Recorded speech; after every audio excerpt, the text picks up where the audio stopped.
పట్టిసీమ వద్దు పోలవరం ముద్దు అని ఎందుకు అనవలసి వస్తా ఉందనంటే కారణం ఏంటంటే గోదావరి నది అన్నది జూలై చివరి నుంచి వరదలు వస్తాయి. ఈసారి జూలై నుంచి కూడా రావట్లేదు. ఈ సంవత్సరం అయితే జూలైలో కూడా రాలేదండి. బాబు గారు జూలైలో కూడా బాబు గారు వచ్చారు కదండి, చంద్రబాబు గారు వచ్చారు కాబట్టి రాలేదు.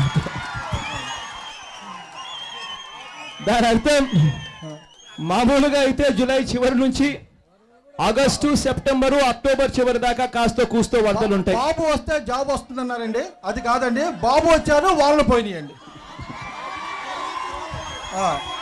మన రోజా గారు చెప్పారండి, ఏంటంటే బాబు గారు కరువు కవల పిల్లలు సార్.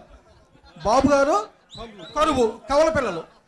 మామూలుగా అయితే పోలవరం ప్రాజెక్ట్ అన్నది ఎందుకు ముద్దు అనంటే కారణం గోదావరి అన్నది పొంగేది జూలై చివరి నుంచి ఆగస్టు సెప్టెంబరు అక్టోబర్ చివరి దాకా కాస్త కూస్తో వరదలు వస్తాయి.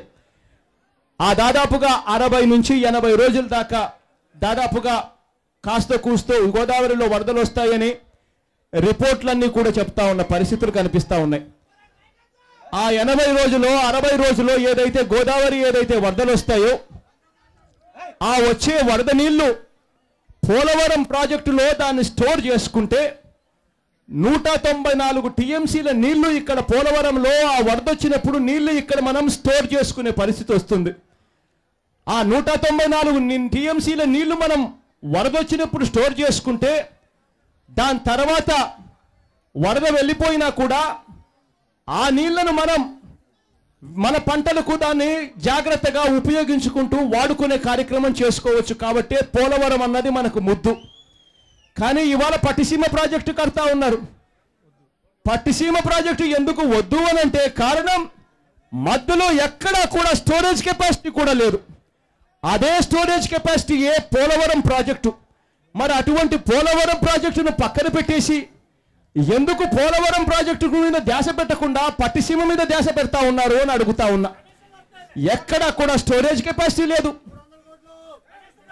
వరద వచ్చినప్పుడు దాన్ని నీళ్లు ఎలా వాడుకోవాలో ఎలా స్టోర్ చేసుకోవాలో ఆలోచన కూడా లేకుండానే ప్రాజెక్టులు కడతా ఉండే కార్యక్రమాలు చేస్తూ ఉన్నారు.